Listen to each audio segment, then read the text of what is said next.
Iya, iya.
தள்ளிடுங்க.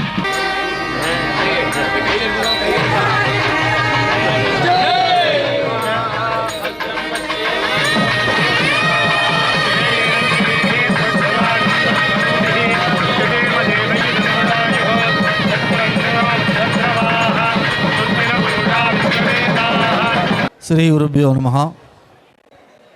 சீரோடும் சிறப்போடும் பொலிவோடும் அலிவோடும் ஸ்ரீ சேஷாத்ரி மகா சுவாமிகளுடைய ரதோத்சவ வைபவத்தை தொடங்கி வைப்பதற்காக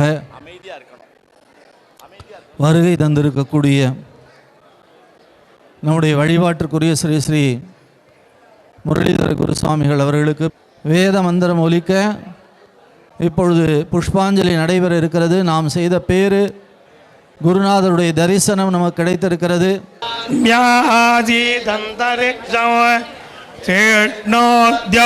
சமவர்த்தத பர்தாம்பூமி நிசத்ரோத்ராஹாதே ததா லோகாகும் அகல்பயன் வேதாகமேதம் புருஷம் மகாந்தௌ ஆதித்யவர்ண வாரே சர்வாணி ரூபாணி விசித்ரதீரः நாமானி கிருத்வா விவதன் யதாஸ்தே தாதா புரத்தா யமுதா ஜஹார சக்ரப்ரவித்வான் பிரஜிதச்சதத்ரஹ தமேவம் வித்வா அமிர்தயிக பவதி நான்யப்பந்தா வித்யதே யஜ்ஞேன யஜ்ஞமயஜந்த தேவாः தானி தர்மாணி பிரதமான்யாதன் தேஹநாகம் மகிமானஸ்ஜதந்தே யத்ர பூர்வே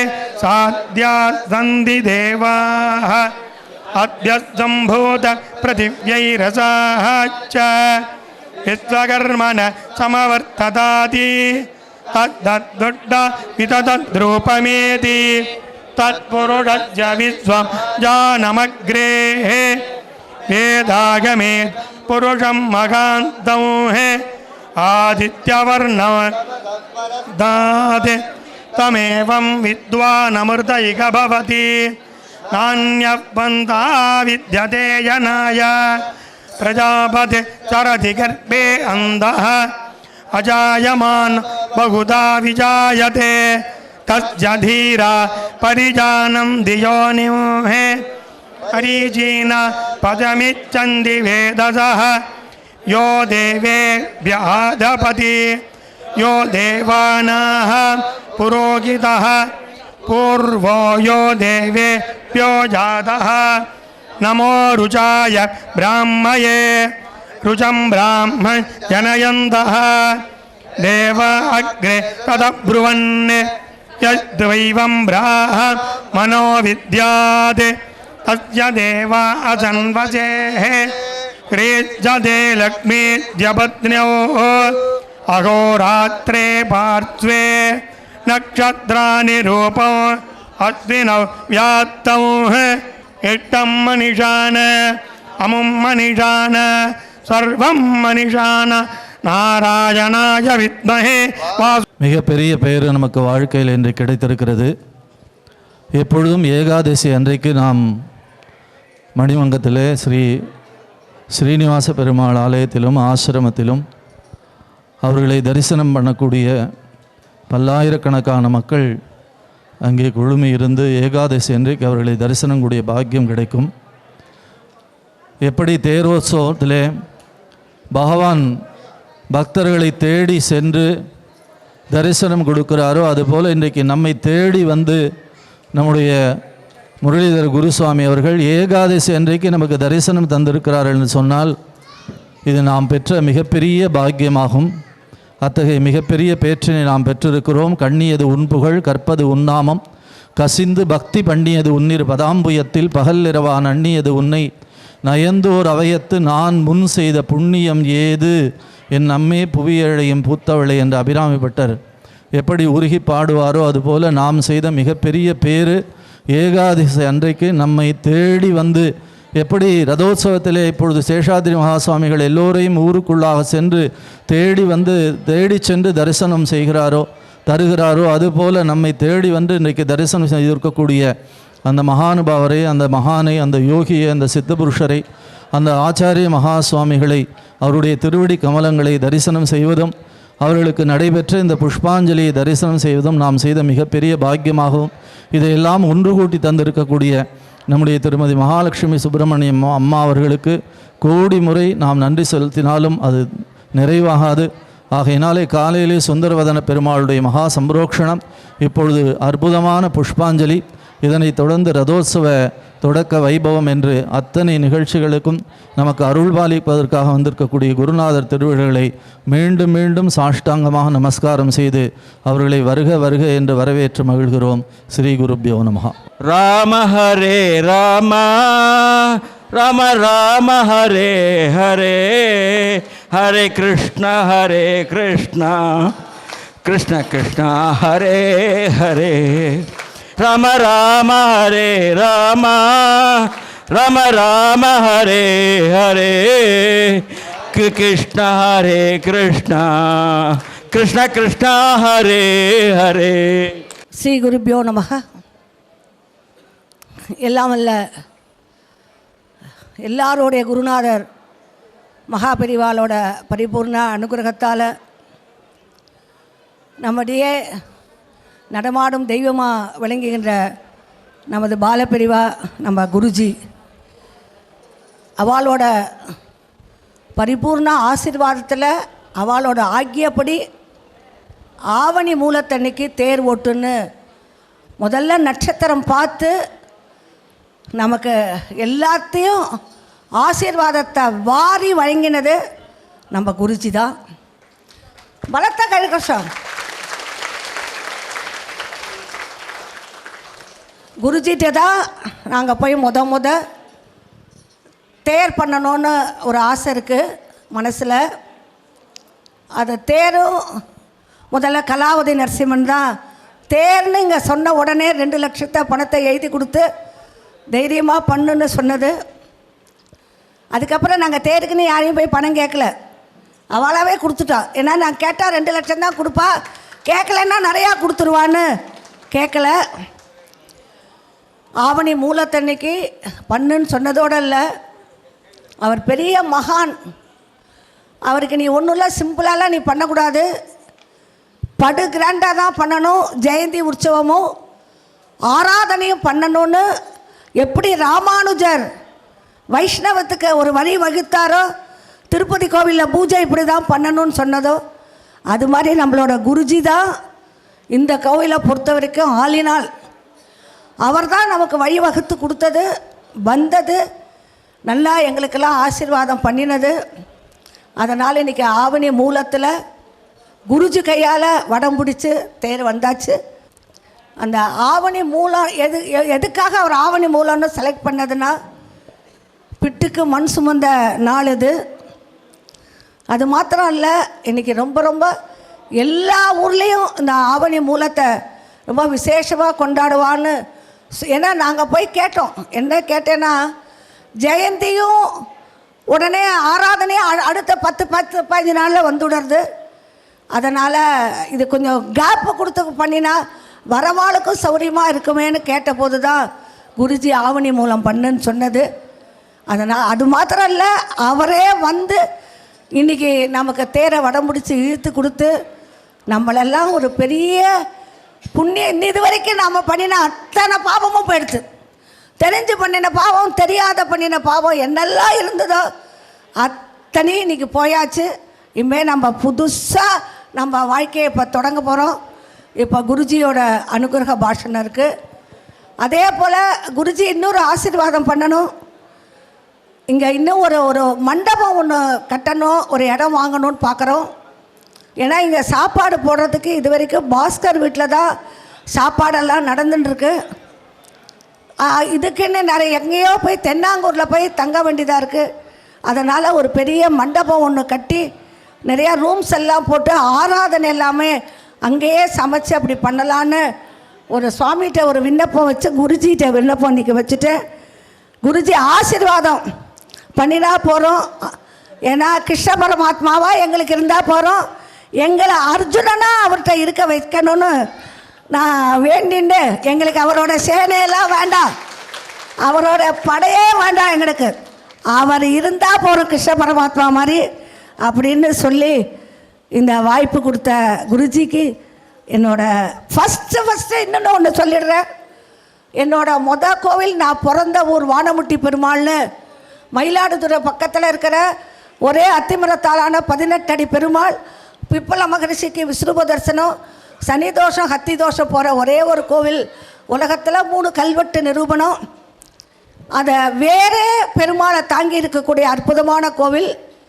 முத குருஜி அந்த கோவிலுக்கு வந்து, அப்போ எனக்கு கோயிலுக்கு எல்லாம் ஒன்றும் தெரியாது, நானும் எல்லாரையும் போல் சினிமா பார்த்துட்டு அங்கே போயிட்டு இங்கே போயிட்டு தான் இருந்தேன். என்னை இந்த கோவிலில் ஈடுபடுத்தி வச்சு முதல் வந்து அங்கே அனுகிரகம் பண்ணி அந்த கோவிலுக்கு பண்ணி ஆசீர்வாதம் பண்ணின அந்த விதை தான் இன்றைக்கி 290 கோயில் கும்பாபிஷேகம் பண்ணி 11வது புஷ்கரமாக சிம்மராசி புஷ்கரம் கோதாவரியில் பண்ணக்கூடிய நாசிக்கா பத்ராஜலமானு இன்னும் முடிவு பண்ணக்கூடிய பாக்கியத்தை அவர் கொடுத்துருக்கிறது. அவர் தான் எப்படி ராமகிருஷ்ண பரமஹம்சர் ரக்காலை தேடி தானே போனாரோ, நான் அதுக்கெல்லாம் பாக்கியமே கிடையாது, பக்தியும் கிடையாது, ஒன்றும் கிடையாது. ஆனால் என்னை திருத்தணும்னு அவர் முடிவு பண்ணினதுனால எனக்கு அந்த இப்பயும் பக்தி இல்லை, நிச்சயமாக இல்லை. ஆனால் ஏதோ அவர் ஒரு அனுகிரகம் பண்ணினதுனால ஏதோ ஒரு காரியம் நான் நடந்துட்டுருக்கேன், அவ்வளோதானே தவிர இதில் என்ன சொல்கிறதுக்கோ போகிறதுக்கோ இல்லை. ஆயிரக்கணக்கான பேரோட ஒத்துழைப்பாலையும் குருமகா சன்னிதானத்தோட அத்தனை பேரோட ஆசீர்வாதத்தாலையும் தான் நடக்கிறது. யாராவது நான் போய் கேட்டேன், நான் வரலாமான்னு கேட்டால் மகாலட்சுமியை யார் வாண்டான்னு சொல்லுவான்னு தான் சொல்லுவா. அப்பேற்பட்ட இந்த சேஷாதி சுவாமி இல்லை, 2 பேரை இப்போ நம்ம 3 பேரை நினைவு கூறணும். ஒன்று ரவியோட அப்பா சுப்பிரமணிய மாவசார், அடுத்தது பக்தவச்சல ரெட்டியார், அப்புறம் டாக்டர் ஸ்ரீதர். இவா 3 பேரும் தான் பில்லராக இருந்து அதை இன்றைக்கி கொண்டு வந்தது. அது மாத்திரம் இல்லை, 11 பேருக்கு கனவுல போயிருக்கார் சுவாமி. 11 பேருக்கு கனவுல போனதில் யாருமே நாங்கள் பார்த்ததில்ல. யாரோ வீரமணின்னு ஒருத்தர் நியூஹாம்ஷயரில் இருக்கிறவர கனவுல போய் தான் மகாபிரிவா போய் என் குழந்தை பண்ண போகிறா, நீ போய் ஹெல்ப் பண்ணுன்னு சொன்னது. அந்த 2 வருஷத்தில் இந்த மணிமண்டபம் கட்டினது, கெஸ்ட் ஹவுஸ் கட்டினது எல்லாமே. அதனால் இந்த பாக்கியத்தை முதல்ல நீர் உயரவனும் வரிசையாக அவையார் பாடுவாங்க, அந்த பேச்சு வரமாட்டேங்கிற அந்த புலங்காகத்தில். அதே போல் பிள்ளையார் செடி போட்ட நம்ம குருஜிக்கு என்னோட பாதார இந்த நமஸ்காரத்தை தெரிவிச்சுட்டு குருஜியோட அனுகிரக பாஷணத்தை. ஹரே ராம ராம ராம ஹரே ஹரே, ஹரே ராம ராம ராம ஹரே கிருஷ்ண கிருஷ்ண கிருஷ்ண ஹரே ஹரே, ஹரே ராம ராம ராம ஹரே ஹரே, ஹரே கிருஷ்ண கிருஷ்ண கிருஷ்ண ஹரே ஹரே, ஹரே ராம ராம ஹரே ஹரே, ஹரே கிருஷ்ண கிருஷ்ண கிருஷ்ண ஹரே ஹரே, காஷாய தண்டகரகாதி விபூஷிதாங்கா வைராக்ய பாக்ய ஜலதே கருணாநிதே த்வம் சம்சாரகூபபதிதஸ்ய சமாகுலஸ்ய போதேந்திரதேவா மம தேஹி கராவலம்பம். ஹரே ராமேதி கிருஷ்ணேதி நாம சங்கீர்த்தனம் சதா லோகக்ஷேமாய குர்வந்தம் பிரேமிகம் சத்குரும் பஜே. பாரத தேசத்தில் அநேக பவித்திரமான தீர்த்தங்கள் இருக்குது, பவித்திரமான க்ஷேத்திரங்கள் இருக்குது, கணக்கே பண்ண முடியாது. தமிழ்நாட்டுக்குள்ளே எடுத்துட்டா நாயன்மார்களால் பாடல் பெற்ற ஸ்தலம் அவ்வளவு ஸ்தலங்கள் இருக்குது.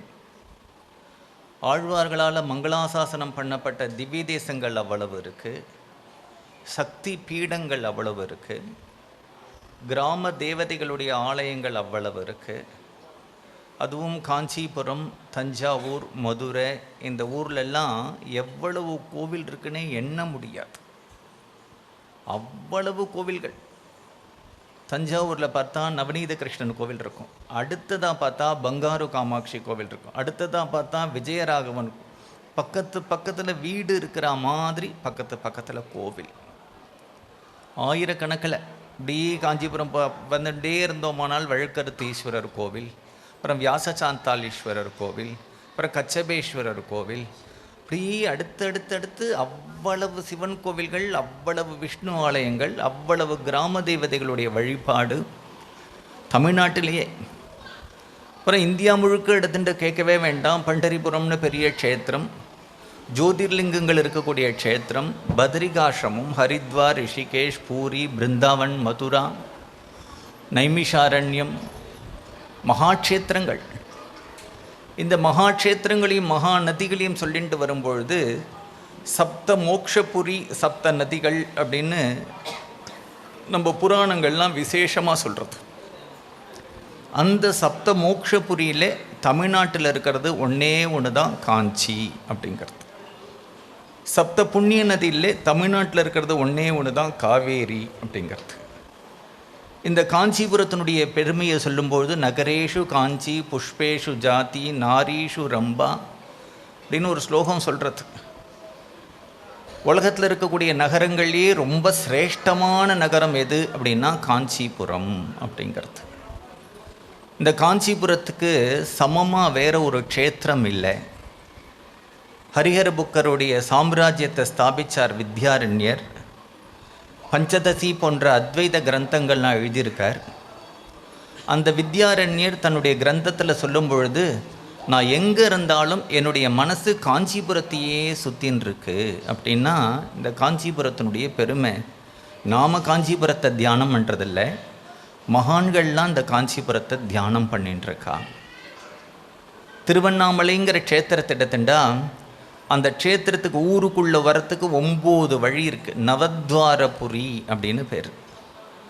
இந்த காஞ்சிபுரமே எப்படி இருக்குது அப்படின்னா ஸ்ரீசக்கர ரூபத்தில் இருக்குது. காஞ்சிபுரம் ஊரே அதில் பிந்து அப்படிங்கிற ஸ்தானத்தில் தான் காமாட்சியினுடைய கர்ப்பகிரகம் இருக்குது. அப்படி தான் அந்த ஊர் அமைஞ்சிருக்கு. இந்த காஞ்சியில் தான் ஆதிசங்கரர் சர்வஜ்ஞ பீடம் ஏறினார். இந்த ஊரில் தான் அந்தர்தானமானார். நம்முடைய எவ்வளோ ரிஷிகளை சொல்கிறோம், நம்ம அகஸ்தியரை சொல்கிறோம், வசிஷ்டரை சொல்கிறோம், கௌதமரை சொல்கிறோம், நிறைய மகான்கள் ரிஷிகள்லாம் இருந்திருக்கா. அவளெல்லாம் சொல்லும் பொழுது நம்ம என்ன சொல்கிறோம்னா இதிகாச புராண காலம் அப்படின்னு தள்ளிடுறோம். அகஸ்தியர் இருந்தது இதிகாச காலம், கௌதமர், வசிஷ்டர், கௌஷிகர் இருந்தது இதிகாச காலம். சரித்திர காலத்தில் நிறைய மகான்கள் இருந்தாலும் தோன்றின முதல் அவதார புருஷர் யாருன்னா சங்கரர் தான் தோன்றினார். அதுக்கு முன்னாடி இருந்தவர்கள்லாம் அவைதிகமான மதம், வேதத்தை ஏற்றுக்கொள்ளாத ஒரு மதம், சனாதனமான தர்மத்தை திரும்பி சம்ரட்சிக்கிறதுக்காக தோன்றின முதல் அவதார புருஷர் பகவத் பாதாள். அவரால் தான் இன்றைக்கு இந்தியாவில் பாரத தேசத்தில் எவ்வளவும் திரும்பி கிளம்பியிருக்கு. பெரிய பெரியவா உபன்யாசத்தில் திரும்பி ஒரு வார்த்தை சொல்லுவான். நீங்கள் கோகுலாஷ்டமி கொண்டாடலையோ, ராமநவமி கொண்டாடலையோ, கணபதி சதுர்த்தி கொண்டாடலையோ, சங்கர ஜெயந்தியை கொண்டாடணும். ஏன் அப்படின்னா சங்கரர் இல்லைன்னா நமக்கு இவாளெல்லாம் தெரியவே தெரியாது. நமக்கு ராமாயணம் கிடச்சிருக்காது, பாகவதம் கிடச்சிருக்காது, வேதம் கிடச்சிருக்காது, எல்லாமே மறைஞ்சு போயிருக்கும். அத்தனைக்கு சங்கரர் தானே காரணம். 32 வருஷம் வாழ்ந்தார். அவருடைய சித்தாந்தத்தைப்படி ஜகத் மித்தியைங்கிறது, யாருடைய சித்தாந்தத்தைப்படி ஜகத் மித்தியையோ அவர் ஜகத்துக்கு பண்ணின ஒரு காரியத்தை வேற எந்த மகாத்மாவும் பண்ணலை. சித்தாந்தமும் மித்தியை. ஆசேது ஹிமாச்சலம் சஞ்சாரம் பண்ணி பாரத தேசத்தை அப்படி புனருத்தாரணம் பண்ணி அத்தனை கிரந்தங்கள், பிரகரண கிரந்தங்கள், ஸ்தோத்திர கிரந்தங்கள், இன்றைக்கு வரைக்கும் பிரஸ்தானத்ரயம் 3க்கும் பாஷ்யம் பண்ணின ஒருத்தர் அவர் மட்டும்தான். வேறு யாருமே 3த்துக்கும் பாஷ்யம் பண்ணலை. பிரஸ்தானத்திரயத்துக்கு பாஷ்யம் பண்ணார். வேதாந்தத்தில் என்ன சொல்லியிருக்கோ அதெல்லாம் பிரகரண கிரந்தத்தில் விவேக சூடாமணியில் சொன்னார், சதஸ்லோகியில் சொன்னார், தசஸ்லோகியில் சொன்னார், மனிஷா பஞ்சகத்தில் சொன்னார், ஏகஸ்லோகியில் சொன்னார். அத்தனையும் சொன்னது போராதுன்னு கணபதி பஞ்சரத்னம், சுப்பிரமணிய புஜங்கம், கனகதாரா ஸ்தோத்திரம், அன்னபூர்ணாஷ்டகம், ஒரு குழந்தை கூட சொல்லக்கூடிய அளவில் அவ்வளவு அழகான ஸ்லோகங்கள். முதாகராத்த மோதகம் சதா விமுக்தி சாதகம். அந்த ஸ்தோத்திரம் எப்படி அமைச்சிருக்காரு தெரியுமா? சம்ஸ்கிருதத்தில் விருத்தம் அப்படின்னு ஒன்று உண்டு. மகாகணபதியை பார்க்கிறார், அவர் யானை முகமாக இருக்கார். சதா பாலரூபாபி விக்னாத்ரிஹந்திரினர். பிள்ளையார் எப்போவுமே குழந்தை. இந்த குழந்தையா பிள்ளையாரை பெரிய பெரியவா அனுபவிச்சுட்டு திருப்பி இந்த இடத்துக்கு வரேன்னா, நாகப்பட்டினத்தில் பெரியவா ஒரு சாதுர்மாசிய விரதம் பண்ணினா. சாதுர்மாசிய விரதம் பண்ணும்பொழுது நாகப்பட்டினத்தில் மதுரையில் இருக்கிற மாதிரி, சிதம்பரத்தில் இருக்கிற மாதிரி ஒரு முக்குருணி பிள்ளையார் இருக்கார், பெரிய பிள்ளையார். அந்த பிள்ளையாருக்கு பக்கத்தில் பெரியவா சாயங்காலம் உட்காந்துட்டு இருந்த உடனே அங்கே 2-3 பேர் சூரத்தேங்காய் அடித்த உடனே 2 பெரியவா பெரிய ஆளுங்க அந்த சூரத்தேங்காய் எடுக்க வரும்பொழுது அங்கேருந்து ஒரு குழந்தை வரான். அந்த சூரத்தேங்காய் எங்கிட்ட கூட நீ எடுக்கக்கூடாது அப்படிங்கிறான். இத்தனையும் பெரியவா கவனிச்சுட்டுருக்கார். அவன் கேட்குறான், நான் ஏன் எடுக்கக்கூடாது? அந்த குழந்தை சொல்கிறான், இவர் குழந்தை சுவாமி, இவருக்கு உடைக்கிறதெல்லாம் எங்களுக்கு தான் ரைட்டு. பெரியவாளுக்கு ஒரே சந்தோஷம் தாங்கலை. உன் குழந்தை சுவாமின்னு சொல்லிட்டான். சதா பாலரூபாபி. குழந்தை கிருஷ்ணர் உண்டு, துவாரகையில் ராஜாவாக இருக்கிற கிருஷ்ணர் உண்டு. குழந்தை ராமன் உண்டு, ராஜா ராமன் உண்டு. ஆனால் பிள்ளையார் மட்டும் என்றைக்குமே குழந்தையாகவே இருந்துட்டுருக்கார். குழந்தைக்கு என்ன பிடிக்கும் அப்படின்னா, நிறையா சாப்பிட்டுட்டே இருக்கணும். கீழே தான் பொறி போட்டால் கூட அள்ளி அள்ளி சாப்பிட்டோம். அதனால தான் கைத்தலை நிறைக்கணி அப்பம் உடவல் பறி கப்பிய கரிமுக நடிப்பேனின்னு பிள்ளையாருக்கு என்னென்னா நிறையா அப்பம் பண்ணணும், கொண்டக்கடலை சுண்டல் பண்ணணும், இட்லி பண்ணணும், கொழக்கட்டை பண்ணணும், சாப்பிட்டுட்டே இருப்பார். அதில் சந்தோஷம் அவருக்கு. அந்த பிள்ளையாரை பகவத்பாதால் பாடும் பொழுது அவர் யானை முகம்தானே, யானைக்கே அழகு இந்த காது. இந்த காதை இப்படி போடும். குருவாயூரில் ஸ்ரீவேலியில் பார்த்தா அவள் எப்படி இந்த தாளம் போடுறாளோ அதுக்கு தகுந்த மாதிரி ஆடும். இந்த விருத்தத்தில் சாமர விருத்தம்னு ஒரு விருத்தம் உண்டு. இந்த கணேச பஞ்சரத்னத்தை அமைக்கும்போது அந்த யானையுடைய காது அசைகிற ஒரு பீட்டுக்கு முதாகராத்த மோதகம் சதா விமோ, அந்த பீட்டுக்கு அது சரியாக வரும். அவருக்கு எவ்வளவு ரசிக ஹிருதயம் இருந்தால் பிள்ளையார் மேலே ஒரு ஸ்தோத்திரம் பண்ணுறோங்கிறது இல்லை, அதை என்ன விருத்தத்தில் அமைக்கிறார் பற்றியலா. முருகனுக்கு சுப்பிரமணியார் ஒரு சேத்தனம் இருக்குது. அங்கே முருகனே இருக்க மாட்டார், பாம்பு தான் இருப்பார். முருகரே நாகருடைய ஸ்வரூபம். புஜங்கம்னு பாம்புக்கு ஒரு பேர் உண்டு. திருச்செந்தூரில் போய் முருகனை பாடும்போது என்ன பண்ண, மயூர திருடாம் மகா வாக்கிய கூடாம் மனோகாரி தேகம் மகச்சித்தகேகம் மகீதேவ தேவம் மகா வேதபாவம்னு பாம்பு அசைகிற மீட்டர்லேயே புஜங்க விருத்தத்திலேயே அதை பாடுறார். அப்படி ஒவ்வொன்றும் பகவத்பாதாவில் அப்படி சொல்லிட்டு வரலாம். நாம் எல்லாரும் பகவத்பாதாவில் பார்க்கலையே, அவர் எப்படி இருந்திருப்பார் அப்படிங்கிற குறை நமக்கெல்லாம் இல்லை. ஏன்னா அவர் தான் திரும்பி பெரிய பெரியவாளாக வந்தார் அப்படிங்கிறது. நான் பெரிய பெரியவாளுடைய வாழ்க்கையை முழுக்க பார்த்தவாளுக்கு ஒரு பெரிய அவதார புருஷர். அவருடைய காலத்தில் தமிழ்நாடு எப்படி இருந்தது, எப்படி மாறித்து அப்படிங்கிறது குழந்தையாக இருந்ததுலேருந்தே அவரை பார்த்துன்னு வந்தால் தெரியும். சின்ன குழந்தை திண்டிவனத்தில் இருக்கார். அவள் அப்பா ஒரு எஜுகேஷனல் டிபார்ட்மெண்ட்டில் வேலை பார்க்குறார். தோட்டத்தில் ஒரு மர நாய் அது என்ன பண்ணிடுதுன்னா, ஒரு வெல்லம் வச்சுக்கிற பாத்திரத்தில் தலையை விட்டுடுத்து. அதால் எடுக்க முடியாமல் அதை திண்டாடின்னு இருக்கும்பொழுது கார்த்தால பல்லு தேய்க்கிறதுக்கு நம்ம பூர்வாசிரம பெரியவா போகிறார். போன உடனே அந்த மரநாயை பார்த்துட்டு அப்படியே நிற்கிறார். அவன் அம்மா சொல்கிறா, குழந்தை ஸ்கூலுக்கு கிளம்ப வேண்டாமா? அப்படி இல்லைம்மா, இதுலேருந்து ஒரு பாடம் கற்றுண்டேனா அப்படின்னு. இந்த வெள்ளத்துக்கு ஆசைப்பட்டு தானே மரநாய் தலையை விட்டது. இதுலேருந்து வாழ்க்கையில் ஆசையே படக்கூடாதுன்னு ஒரு பாடத்தை கற்றுண்டேன்னு ஒரு 5 வயசு குழந்தை. இந்த குழந்தை இப்படி இருக்கிறத பார்த்துட்டு அவள் அப்பா பார்க்கிறார். இந்த குழந்தைய என்ன படிக்க வைக்கலாம்? அந்த ஊரில் ஒரு பெரிய ஜோசியர் இருக்கார். ஜோசியர் மட்டும் இல்லை, அவர் ஸ்ரீவித்யா உபாசகர், 80 வயசு.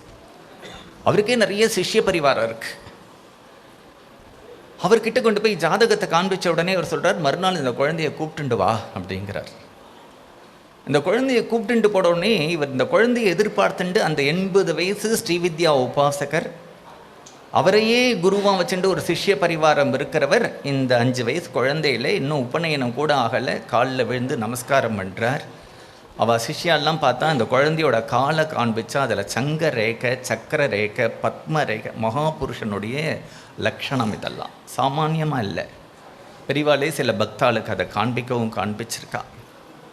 அப்படி பாரத தேசத்தில் அவருக்கு சந்நியாசங்கிறது கலவையில் அவர் சந்நியாசம் வாங்கின அன்னைக்கு 3-4 நாள் பூஜை நின்று போயிடுது.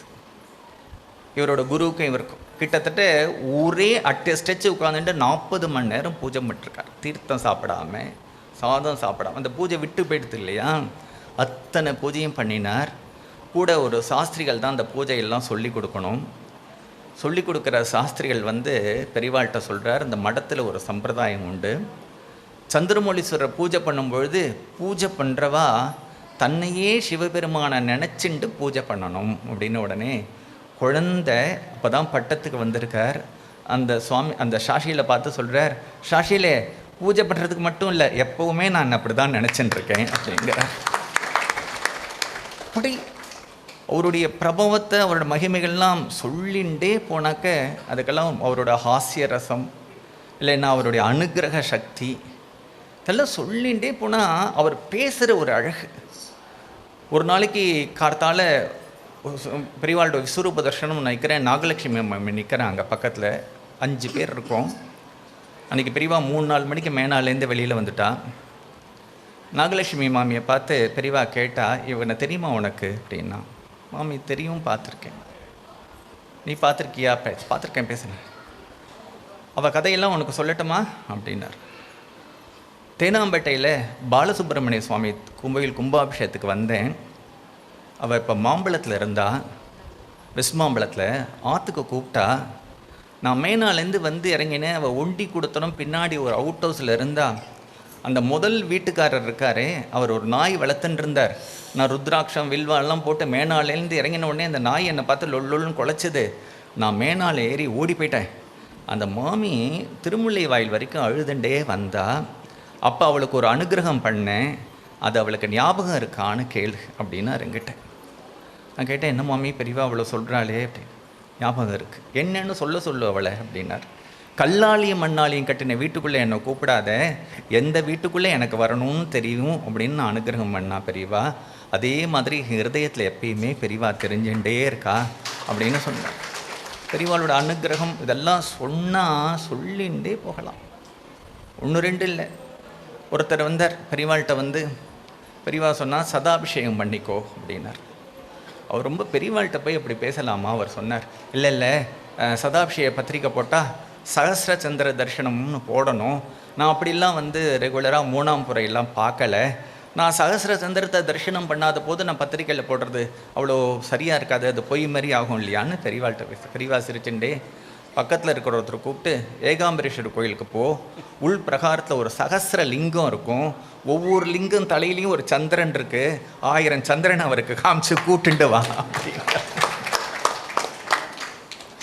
இப்போ பார்த்துட்டியா சகஸ்ர சந்திரனை, இனிமே பத்திரிக்கையில் நீ போட்டுக்கலாம் இல்லையா அப்படின்னார். இப்படி அவருடைய ஹாஸ்யம் அப்படின்னாலும் ஒருத்தர் கல்யாண பத்திரிக்கை எடுத்துகிட்டு வந்தார்.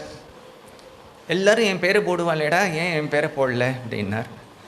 இல்லை நீங்கள் வரதட்சணை வாங்கினா பேர் போடக்கூடாதுன்னு சொல்லிருக்கேன், நான் வரதட்சணை வாங்கியிருக்கேன், அதனால் வரதட்சணை வாங்குவேன், உன் பேரே வேண்டாம் சுவாமி, உன் பேரை விட்டாலும் விடுவேன், வரதட்சணை விட மாட்டேங்கிறியா அப்படின்னார். இப்படி நிறையா சொல்லிட்டு போகலாம்.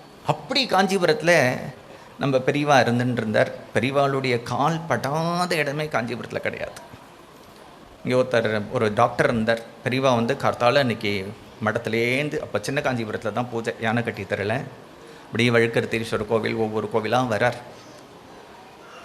வாசலில் எப்பயுமே பெரியவா அவர் பூர்ணகும்பம் கொடுத்து நமஸ்காரம் பண்ணுவார். இப்படி பெரியவா பார்க்குற அவரை காணும்.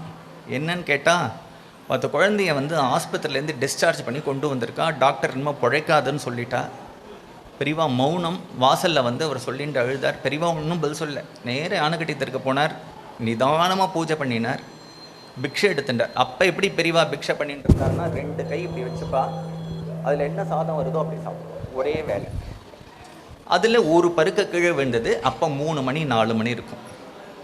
அவள் என்ன சொல்லிருக்கா, டாக்டர் சீரியஸாக எடுத்து குழந்தைய ஆற்றுக்க, இந்த 3-4 மணிக்கு கீழே விழுந்த பருக்கையை எடுத்துன்னு போயிட்டு, அந்த குழந்தை ஏதோ உடம்பு சரியில்லைன்னானே அவன் வாயில் போடு அப்படின்னார். இன்றைக்கி அந்த பையன் டாக்டராக இருக்கான் பெங்களூரில். இப்படி பெரியவாளுடைய பிரபாவம் மகிமையெல்லாம் சொல்லிட்டு போனால், அந்த காஞ்சிபுரத்தில் தான் பகவன் நாம போதேந்திரால் பிறந்தார். அந்த காஞ்சிபுரத்தில் தான் சேஷாத்ரி சுவாமிகள் பிறந்தார். சேஷா சுவாமிகள் பிறந்த வீடு இன்றைக்கும் அங்கே இருக்குது. அந்த வீட்டை பெரியவா கண்டுபிடிக்கிறதுக்காக அப்படி போய் உட்காந்துண்டு, இந்த ஊரில் இருக்கிற 90 வயசு 80 வயசு யார் யார் வயசானவா இருக்காளோ எல்லாரையும் கூட்டுன்னு வா அப்படின்னார். கூட்டு வந்து ஒன்றும் சொல்லலை. அப்போ வந்து அவளில் நிறைய பேர் ஒன்று சொன்னால், இந்த வீட்டில் ஒரு ஐயர் வீட்டு அம்மா இருந்தாங்க, அவருக்கு வீட்டுக்காரர் இல்லை, அந்த வீட்டில் ஒரு குழந்தைக்கு பைத்தியம் பிடிச்சி ஓடி போயிடுத்து.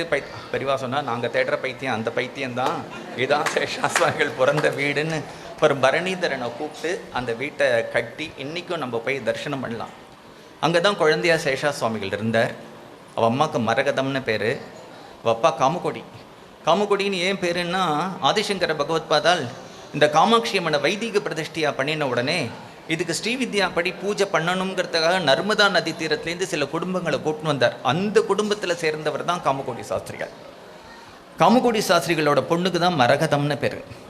தங்கிட்ட வேத அத்தியாயனம் பண்ணின ஒரு குழந்தைக்கே அவனை கல்யாணம் பண்ணி கொடுத்தார். ஆபத் சன்னியாசம் வாங்கிட்டார். வரதராஜர் கோவில்லையே உட்கார்ந்துன்னு இருப்பார். மரகதம் ஒரு நாளைக்கு அப்பாவுக்கு மத்தியானம் பிக்ஷை எடுத்துட்டு வந்து கொடுக்கும் பொழுது, அப்பா எனக்கு குழந்தை இல்லையே அப்படின்னார். காமாட்சி அம்மன் கோவில் கூட்டின்னு போகிறார். காமாட்சியோட பேசுவார் அவர். காமாட்சிகிட்ட கேட்குறார், குழந்தை வேணும்னு அழறாளே. காமாட்சி சொல்கிறா, நான் ஏன் அனுகிரகம் பண்ணோம், நீ ஏன் அனுகிரகம் பண்ண போகிறப்பா. கையில் ஒரு வெண்ணெய் எடுத்து காமாட்சிகிட்ட காமிச்சிட்டு கொடுத்தார். அப்படி பிறந்தது தான் சேஷா சுவாமிகள். ஸ்வர்ண விக்கிரகம் மாதிரி இருப்பார். குழந்தையாக இருக்கும்பொழுதே குழந்தைய தேடினா எங்கேன்னு தேடினாக்கா ஒரு ரூம்குள்ளே உட்காந்துட்டு சின்முத்திரை காமிச்சிட்டு உட்காந்துட்டுருக்கார். பத்மாசனத்தில் மணிக்கணக்காக உட்காந்துட்டுருப்பார். தியானம் கை குடித்துனா ஒரு குழந்தைக்கு அவருக்கு குருன்னு யாருமே கிடையாது. அப்படி மாசக்கணக்காக தியானம் ஜபம் அப்படியே இருப்பார். காமாட்சி அம்மன் கோயிலுக்கு வந்தால் மூக்கபஞ்ச சதி சொல்வார். எத்தனை தடவை சொல்வார் தெரியாது. நமஸ்காரம் பண்ணிகிட்டே இருப்பார். ஒரு பிரதட்சணம் வருவார், நமஸ்காரம் பண்ணுவார், ஒரு பிரதட்சணம் வருவார், நமஸ்காரம் பண்ணுவார். அதில் மூக்கபஞ்ச சதி, மூக்கன்னு ஒரு கவி அம்பாளுடைய சன்னிதானத்தில் வரான். அவனுக்கு ஊமை. அம்பாளுடைய வாக்கிலேருந்து ஒரு தாம்பூலம் அவனுக்கு விழுந்து அவன் பெரிய ஆர்யா சதகம், பாதாரவிந்த சதகம், சிவசிவ பஷ்யந்தி சமம் காமாட்சி கடாட்சிதா புருஷா விபினம் பவனம் மித்ரம் அமித்ரம் லோஷ்டஞ்சி இவதி பிம்போஷ்டம் காம பரிபந்தி காமினி காமேஸ்வரி சொல்லிகிட்டே போகிறான். இந்த சிவசிவ பஷ்யந்தி சமம்ன்ற ஸ்லோகத்தை மட்டும் எடுத்துட்டு பெரிய பெரிய உபன்யாசம் பண்ணியிருக்கா. அமரம்ங்கிற சான்ஸ்கிரிட் டிக்ஷனரி எடுத்து சிவசிவங்கிற சப்தத்தை எடுத்து பார்த்தா கல்யாணம் நிர்குணம் மங்களம் அப்படின்னு அர்த்தம். அந்த சப்தத்தோடு ஆரம்பிச்சுட்டு மூக்கன் சொல்கிறான். என்ன சொல்கிறான் அப்படின்னா, காமாட்சியை பூஜை பண்ணி யாருக்காவது அம்பாளுடைய அனுகிரகம் கிடச்சிருக்குங்கிறதுக்கு ஒரு அடையாளம் வேண்டாமா? அடையாளம் இருக்கே. என்னென்னா பஷ்யந்தி சமம், மித்ரம் அமித்ரம். அவனுக்கு சத்ருவும் ஸ்நேகிதனும் ஒன்றா தெரியவா. ஸ்திரீயோட உடதும் ஓட்டாஞ்சலியும் ஒன்றா தெரியும். காடும் அரண்மனையும் ஒன்றா தெரியும் அப்படின்னு அந்த மூக்கன் சொல்கிறான். அந்த ஸ்லோகத்தை சொல்லிட்டு பிரதட்சணம் பண்ணுவார். எத்தனை தரம் பிரதட்சணம் பண்ணுவார், எத்தனை தரம் நமஸ்காரம் பண்ணுவார்னு தெரியாது. வரதராஜர் கோவில் சந்நிதியில் தானே இருந்தார். உற்சவத்தும் போது அவன் அம்மா குழந்தைய கையை பிடிச்சி கூட்டின்னு போகிறா. உற்சவத்தில் ஒரு வியாபாரி அவன் நிறைய குட்டி கிருஷ்ண விக்கிரகம் எடுத்துன்னு வந்திருக்கான் விற்கிறதுக்கு ஒரு சாக்கில். இந்த குழந்தை அம்மாட்ட கேட்குது, அம்மா எனக்கு ஒரு கிருஷ்ண விக்கிரகம் வாங்கி கொடுமான்றது. அம்மா சொல்கிறா, காசு எடுத்துன்னு வரலையேடா. இந்த குழந்தையோட முகத்தை பார்க்கறதுக்கு சுவாமி அவ்வளோ ஸ்வர்ண வர்ணத்தில் இருப்பார். மூக்கு கண்ணு எல்லாம் பருன்னு அவ்வளோ அழகாக இருக்கும். கர்லிங் ஹேர்ஸு, சமுத்திர லட்சணத்தோடு அழகாக கிருஷ்ண விக்கிரகம் மாட்ட இருப்பார். அந்த குழந்தையோட ரூப லாவண்யத்தில் மயங்கினாவன், காசு இல்லைன்னா என்னம்மா குழந்தை, நீ உன் குஞ்சு கையை விட்டு நீயே ஒரு விக்கிரகம் எடுத்துக்கோ, நாளைக்கு நீங்கள் காசு கொண்டு போட்டு. அந்த குழந்தை எடுத்து நாற்றுக்கு போய் மறுநாளைக்கு அவன் அம்மா மறக்காமல் காசு கொடுக்கணும்னு வரும்போது அந்த வியாபாரி சொல்கிறான், உங்களை தாம்மா தேடின்னு இருந்தேன்னு நமஸ்காரம் பண்ணுறான். இது வரைக்கும் நான் அவ்வளோ திருவிழாக்க போயிருக்கேன், 2 விக்கிரகம் 3 விக்கிரகம் விற்கும். இந்த குழந்தை கையை வச்சது உடனே எல்லாம் விற்று போயிடுத்து. இது சாதாரண கை இல்லைம்மா, தங்க கை அப்படின்னு அதிலேருந்து இந்த செய்தி பரவி அவருக்கு தங்கக்கை சேஷாத்ரி, தங்கக்கை சேஷாத்ரின்னு பேர் வந்துடுது. இருக்கும் பொழுது அவள் அப்பா காலங்கதி ஆயிடுறார். காலங்கதி ஆன உடனே அம்மா மட்டும் இருக்கா.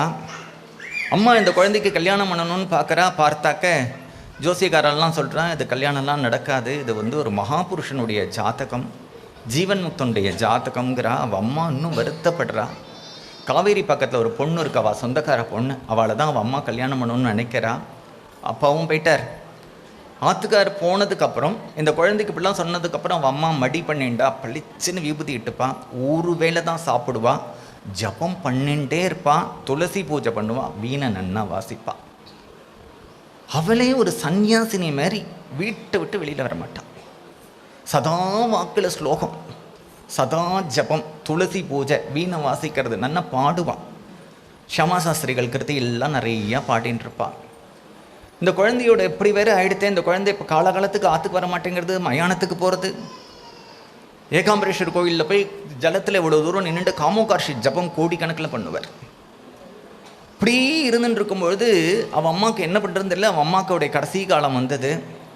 இந்த குழந்தைய கூப்பிட்றா, என்னோட பிராணன் பிரிய போகிறது, என் தலையை எடுத்து உன் மடியில் வச்சுக்கிறியா அப்படின்னு கேட்குறா. குழந்தை அவள் அம்மாவுடைய தலையை எடுத்து மடியில் வச்சுட்டு அழுது. இதான் ஸ்லோகம் சொல்லு. சிவமானசிகா பூஜான்னு பிரம்மேந்திரால் பண்ணியிருக்கார். ஆத்மாத்வம் கிரிஜாமத்தின்னு அந்த ஸ்லோகத்தை அந்த குழந்தை சொல்கிறது. ஆத்மா தான் பரமேஸ்வரன், புத்தி தான் பார்வதி.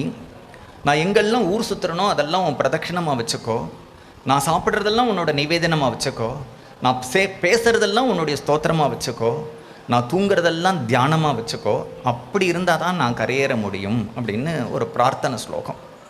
அந்த குழந்தை அதை சொல்லிவிட்டு அம்மாவுடைய காதில் கடைசியாக ஸ்மரணேன முக்தி அருணாச்சலம், ஸ்மரணேன முக்தி அருணாச்சலம் 3 தரம் சொல்கிறது. அவள் அம்மாவுடைய ஜீவன் பிரியறது. அவருடைய ரூம்குள்ளே பார்த்தா ஒரு சின்ன அட்டையில் இவர் இன்னும் திருவண்ணாமலையே போகலை, திருவண்ணாமலையை வரைஞ்சி வச்சுருக்கார். அந்த படம் இருக்குது. பஞ்சமுகமாக அந்த திருவண்ணாமலைக்கு 5 முகம் உண்டு. ஒரு சின்ன ஸ்கெட்ச் பண்ணி வச்சுருக்கார். அது மட்டும்தான் அவருடைய பூஜை ரூமில் இருந்த ஒரே ஒரு படம். அம்மா போனதுக்கப்புறம் இப்போ 2 நாள் 3 நாள்லாம் ஆற்றுக்கு வரதில்லை. மசானத்திலேயே சிவபஞ்சாட்சரி சக்தி பஞ்சாட்சரி 2ம் தான் மசானத்தில் ஜபம் பண்ணினார்.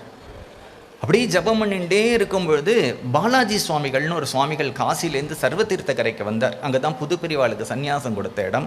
அவர்கிட்டேருந்து சேஷா சுவாமிகள் சன்னியாசம் வாங்கிட்டார். வாங்கிட்டு இப்போ ஆற்றுக்கு வரல என்ன உடனே அவள் சித்தப்பாக்கு எண்ணெய் தேய்ச்சி விடுவார். சனிக்கிழமை ஒரு நாள் மித்தத்தில் எண்ணெய் தேய்ச்சிட்டே இருக்கும்போது சேஷாசுவாமி இப்படி ஆகாசத்தை பார்த்து நிற்கிறார். உடம்புலேயே கண்ணிலேருந்து ஜலம் வருது, ஆனந்த பாஷ்பம் ஏற்படுறது, உழுக்கிறா. அவருக்கு பிரக்னியே இல்லை. ஒரு 1 hour கழித்து அவருக்கு பிரக்னியை வந்த பிறகு அவள் சித்தப்பா கேட்குறா, என்னடா எண்ணெய் தேய்ச்சிட்டே இருந்து ஆகாசத்தில் பார்த்து நிற்கிறையே, என்ன பார்த்து? மேலே தேவர்கள்லாம் போகிறா சித்தப்பா, கந்தர்வர்கள்லாம் போகிறா, அவள் எப்படிரா இருக்கா, அவளுக்கு ரெக்க இருக்குது, பாடுறா. என்னடா பாடினா? பிலகரி ராகம் பாடினா. ஏண்டா சேஷு, எங்களுக்கு அதெல்லாம் யாருக்கு கர்ம வாசனை இருக்கோ அவளுக்கு இதெல்லாம் தெரியாது சித்தப்பா. அவருடைய ஸ்ராத்தம் அப்பாவுக்கு. இன்றைக்கி எங்கேயாவது குழந்தை கிளம்பி போயிட போகிறானேன்னு முதல் நாள் ராத்திரியே ஒரு ரூமில் வச்சு பூட்டிட்டார். மறுநாள் காலத்தால் திறந்து பார்த்தா ஆளை காணும். 13 வயசு கூட ஆளை. சித்திகள்லேயே பெரிய சித்தி சரீரத்தை மறைச்சிட்டு இன்னொரு இடத்துல தோன்றது. Within 13 years. திருவண்ணாமலைக்கு அவர் அப்படி வரல. இங்கேருந்து ராணிப்பேட்டை போனார், காவேரி பக்கம் போனார், இப்படி சுற்றின்ட்டு திருவண்ணாமலை போகிறார். காவேரி பக்கத்தில் ஒரு சம்பவம். அந்த ஊர் கோவில் குருக்கள் கிட்ட ஒரு ரூமில் என்னை வச்சு பூட்டிடு அப்படிங்கிறார். அந்த குருக்களும் பூட்டிட்டார். 2 நாள் ஆச்சு 3 நாள் ஆச்சு, கதவை திறந்தா வெளில வரல. என்னன்னு அந்த குருக்கள் பயந்துண்டு ஊரில் சொல்லிட்டார். ஊருக்காரெல்லாம் ஏதாவது ஆகிட போகிறது யாருன்னு தெரியாது இல்லையா. டக்குன்னு கதவை திறந்து பார்த்தா நிஷ்டையில் உட்காந்துட்டுருக்கார். ஒரு பாம்பு அவரோட தலையில் கூட பிடிச்சின்னு. அப்புறம் அவர் நிஷ்டை கலைஞ்சது. நடந்து திருவண்ணாமலை வந்தார். திருவண்ணாமலைக்கு என்னைக்கு வந்தாரோ அன்னிலேருந்து தன்னுடைய ஜீவன் முறிகிற வரைக்கும் திருவண்ணாமலை விட்டுட்டு வெளியில் வரலை. இந்த மலைக்கு ஒரு பெருமையாம், ஞானத்த போதனரை வாவென்று அழைக்கும் மலை. யாருக்காவது கொஞ்சோண்டு ஞானம் இருந்ததுன்னா அவளை பிடிச்சி இழுத்துருமா. இழுத்தது மட்டும் இல்லை, தன்னை விட்டுட்டு வெளியிலேயே போகாதான். நாயன்மார்கள்லாம் இந்த திருவண்ணாமலைக்குள்ளே வரத்துக்கே பயப்படுறா. ஏன் பயப்படுறான்னா, அவளுக்கு நிறைய ஊரில் போய் சிவதர்சனம் பண்ணணும்னு ஆசை இருக்குது. இவரை பார்த்தா உள்ளே பிடிச்சி போட்டுருவார், வெளியிலேயே நம்ம போக முடியாதுன்னு எல்லாம். அதனால் ஊர் எல்லையிலேயே இருந்துட்டு பாடிட்டு போயிடலாமான்னு பார்க்குறா அவள்.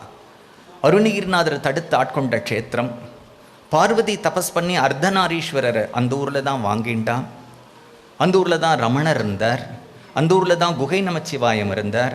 அந்த ஊரில் தான் குரு நமச்சிவாயம் இருந்தார், அந்த ஊரில் தான் விருப்பாட்சி முனிவர் இருந்தார். க்ஷேத்திரம்னா அப்பேற்பட்ட ஒரு எப்பொழுதுமே அந்த திருவண்ணாமலை ஸ்தல புராணம் சொல்கிறது, இந்த ஊரில் தெரிஞ்சும் யாருக்கும் தெரிஞ்சிருக்கலாம், தெரியாமல் இருக்கலாம், ஆனால் 5 ஜீவன் முக்தர்கள் எப்பொழுதும் இந்த ஊரில் இருந்துகிட்டே இருப்பா. நம்ம கண்ணுக்கு தெரியலாம், அவள் யாருன்னு நமக்கு தெரியாமல் இருக்கலாம். அந்த ஸ்தல புராணம் அப்படி சொல்கிறது. இவர் வந்தாரா, இவர் எங்கே இருப்பார் அப்படின்னா, முதல்ல திருவண்ணாமலை கோவிலுக்கு பக்கத்தில் போனால் துர்க சன்னதி இருக்குது. அங்கே மகிஷாசுரனை வதம் பண்ணி அந்த சூளத்தை கீழே துர்கை குத்திருப்பா. ஒரு கட்க தீர்த்தம்னு 3 ஒரு ஜலம் அந்த கோவிலில் உட்காந்துட்டு இருந்தார்.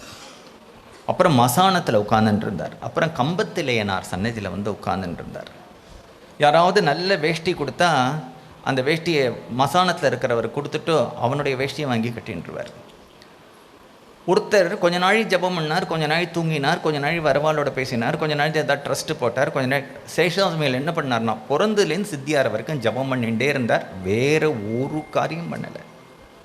இப்படி யாரையா பார்க்க முடியுமா? பிறந்ததுலேருந்து வேறு காரியமே கிடையாது. ரோட்டில் அப்படியே பேசிட்டு போவார். தண்டவாளம் வெள்ளைக்காரன் வந்தான், தண்டவாளத்தை போட்டான், ஏதோ பேசிகிட்டே போவார், ஒன்றும் புரியாது. அந்த ஊரில் ஒரு அம்மா இருந்தா, எச்சம்மான்னு பேர். அவள் வீட்டுக்கு அடிக்கடி போவார். அவள் சொல்கிறா, சேஷாத்ரி இந்த மாதிரி சொர்க்கம் நரகம்லாம் உண்மையா அப்படின்னா. அவர் கையை தலையில் வச்சார். அந்த அம்மாவுக்கு எல்லாம் தெரிஞ்சது, நரகம் சொர்க்கங்கள்லாம். டக்குன்னு கண்ணு குருடா போயிடுது. உடனே என்ன பண்ணார் அப்படின்னா, தன்னோட துணியினால் இப்படி பண்ணினார், கண்ணு வந்துடுத்தோ. ஒரு ஹோட்டலில் போய் உட்காருவார். அந்த ஹோட்டல்காரன் ஏதாவது கொடுத்தா அப்படி தூக்கி போடுவார், அப்படி தூக்கி போடுவார், போயிடுவார். என்னென்னா இங்கே கந்தர்வர்கள் நிற்கிறா, யக்ஷர்கள் நிற்கிறா, பித்ருக்கள் நிற்கிறா, நான் எப்படி சாப்பிட்றது அப்படின்ட்டு போயிடுவார். ஒரு வீட்டுக்குள்ளே கல்யாணம் இருக்கும், அந்த வீட்டில் போய் கல்யாணம் அண்டாவை அப்படி தள்ளி விடுவார். பார்த்தா அதுக்குள்ளே பாம்பு இருக்கும். அவருடைய பிரபாவங்கள் அன்னைக்கு ரமணரை முதல்ல வெளி உலகத்துக்கு கொண்டு வந்தவர் அவர். ரமணர் திருவண்ணாமலைக்கு வந்துட்டு திருச்சுழியிலேருந்து அவர் கிளம்பி வரார். வந்த உடனே என்ன பண்ணுறாருன்னா, தலையை மொட்டை அடிச்சுக்கிறார், துணியெல்லாம் தூக்கி போட்டுட்டு ஒரு கோமணம் கட்டிக்கிறார். கோவிலுக்குள்ளே போகும்பொழுது அவருக்கு ஸ்நானம் பண்ணணுங்கிற பிரஜை கூட இல்லை. மழை பொழியிறது. ஸ்நானத்தோடு உள்ளே போய் கர்ப்பகிரகத்தில் இருக்கக்கூடிய அருணாச்சலேஸ்வரரை கட்டிண்டு, அப்பா நான் உத்தரவுப்படி கிளம்பி வந்துட்டேன். This is the first message Arunachaleswarar சொன்னது. அப்புறம் அந்த வாகன மண்டபம், அந்த கிளி கோபுரம் கிட்டக்கெல்லாம் உட்காந்துட்டு ஜபம் பண்ணிட்டு இருந்தவர் அவரை டிஸ்டர்ப் பண்ண உடனே அங்கே ஒரு பாதாள குகை இருக்குது, அதுக்குள்ளே போயிட்டார். ரமணர் அதுக்குள்ளே எத்தனை நாள் இருந்தான்னு தெரியாது. சாப்பிடல, தூங்கலை, தீர்த்தப்பானை அது கூட இல்லை. அங்கே கரப்பாம்பூச்சி இருக்கும், பாம்பு இருக்கும், தேல் இருக்கும், இருட்டு, இருக்கவே முடியாது அந்த குகையில். இன்றைக்கும் ரமணாசிரமக்காராளுக்கே அவர் எவ்வளோ நாள் இருந்தான்னு தெரியல. ஒரு கணக்கு வேணால் நம்ம பண்ணலாம். தலையை மொட்டடிச்சுட்டு போனார். வெளியில் இருக்கிற ஃபோட்டோவில் நிறையா முடி இருக்குது, நகங்கள்லாம் இவ்வளோ தூரம் வளர்ந்துருக்குன்னா 1 மாதமாவது அதுக்குள்ளே உட்காந்துட்டுருக்கார். சேஷா சுவாமிக்குள்ளே கூடவே ஒரு பக்தர் பின்னாடியே அலைஞ்சுருப்பார். அவரை கூப்பிட்டு சேஷா சுவாமிகள் உள்ளே ஒருத்தர் இருக்கார், வெளியில் கூப்பிட்டுண்டு வா. அவர் தான் அவரை வெளியில் கூப்பிட்டுண்டு வரார். வெளியில் கூப்பிட்டுண்டு வரும்போது அவர் சேஷா சுவாமிகள் பின்னாடியே அலைஞ்சார் இல்லையா. அவர் ஒரு ஜோல்னா பை எடுத்துகிட்டே சுவாமிகள் பின்னாடி வருவார், ஒரு வேஷ்டி. அடுத்த வேலைக்கு சுவாமிகள் கேட்குறார், என் பின்னாடி வர எதுக்கு இதை எடுத்துகிட்டு வர அப்படிங்கிறார். நான் வாழ இது தேவையில்லையா சுவாமி அப்படின்ன உடனே சேஷாவசம் சொல்கிறார், நான் வாழ சரீரம் கூட தேவையில்லை அப்படிங்கிறார். அப்புறம் அப்படி ரமணர் வெளியில் வந்தார். அப்புறம் பழனிசுவாமின்னு ஒருத்தர் கொண்டு போய் அவரை வச்சுட்டு இருந்தார். அப்புறம் ஸ்கந்தாசிரமம் போனார், பச்சையம்மன் கோவிலுக்கு போனார். இப்படி அங்கங்கே போய் ரமணர் அப்புறம் கீழே அவ அம்மா சித்தியான உடனே இப்போ இருக்கக்கூடிய ரமணாசிரமத்துக்கு வந்தார். சேஷவாசமிகள் இப்படி சுற்றிகிட்டே இருக்கும்பொழுது நிறையா பக்தால் ஒருத்தர் ரமணரை பார்க்கறதுக்கு வரார். வழியில் இப்படி சஞ்சாரம் பண்ணிட்டு இருக்கக்கூடிய சேஷாசுவாமிகளை பார்த்துட்டு, ஞானம்னா என்ன அப்படிங்கிறார். சுவாமிகள் சொல்கிறார், ஞானம்னா என்ன, ஒன்றும் இல்லை, எல்லாத்தையும் தள்ளிட்டு வா, எது தள்ள முடியாததாக இருக்கோ அதுதான் ஞானம் அப்படிங்கிறார். வள்ளிமலை சுவாமிகள்கிட்ட ரொம்ப கிருப்பை. வள்ளிமலை சுவாமிகளை பார்த்து சொல்கிறார், திருப்புகழில் இல்லாதது என்ன இருக்குது, அதுவே மந்திரம், அதுவே எல்லாம். வள்ளிமலை சுவாமிகள் ஒரு வாட்டி சேஷா சுவாமிகளை வள்ளிமலைகளை கூட்டின்னு போகணுன்ட்டு ட்ரெயினில் போய் உட்காத்தி வச்சுடுறார். சுவாமிகள் தான் கூட வரப்போகிறார்னு நினச்சிண்டா ட்ரெயின் கிளம்பும் பொழுது இறங்கி ஓடியே போயிட்டார். இப்படி பல சந்தர்ப்பங்கள். அப்பேற்பட்ட மகாத்மா அப்படின்னா அவன் ஒரு காரியம் பண்ணும்போது நாம் நினச்சிட்டதுனால அது நடக்காது. 2 விஷயம் அவள் நினைக்கணும், அப்புறம் யாரை வச்சுட்டு பண்ணணும்னு அவள் சங்கல்பம் பண்ணணும். இது 2 இருந்தால் தான் அந்த காரியம் நடக்கும். இந்த வழூர் ஒரு சின்ன கிராமம், அவர் பிறந்த இடம், அப்படி தேடி கண்டுபிடிச்சு அதுக்கு ஸ்வர்ணமயமாக இப்படிலாம் ரத்ன கச்சிதமாக இவாளால் தான் இத்தனையும் முடிஞ்சிருக்கு. காரணம் சுவாமிகள் அவா மூலம்தான் அதை நடத்திக்கணும்னு ஆசைப்பட்டிருக்கார். இங்கே நிறையா சத்சங்கங்கள் நடந்து எப்பயுமே தெய்வம் மகான்களை கொண்டாடணும், கொண்டாடுற இடத்துல தான் அவள் இருப்பாள். நிறையா வைபவங்கள் நடக்கட்டும். இதெல்லாம் நடக்க நடக்க நமக்கும் க்ஷேமம், நாட்டுக்கும் க்ஷேமம், எல்லாரும் இன்றைக்கும் சௌக்கியமாக இருக்கும். சத்குருநாத மகாராஜுக்கு.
உங்கள் இதயங்களின் எண்ணமாய், உங்கள் பதிவுகளின் வண்ணமாய் தாமிரா வெப் டிவி. உங்கள் பதிவு நிரந்தர பதிவு.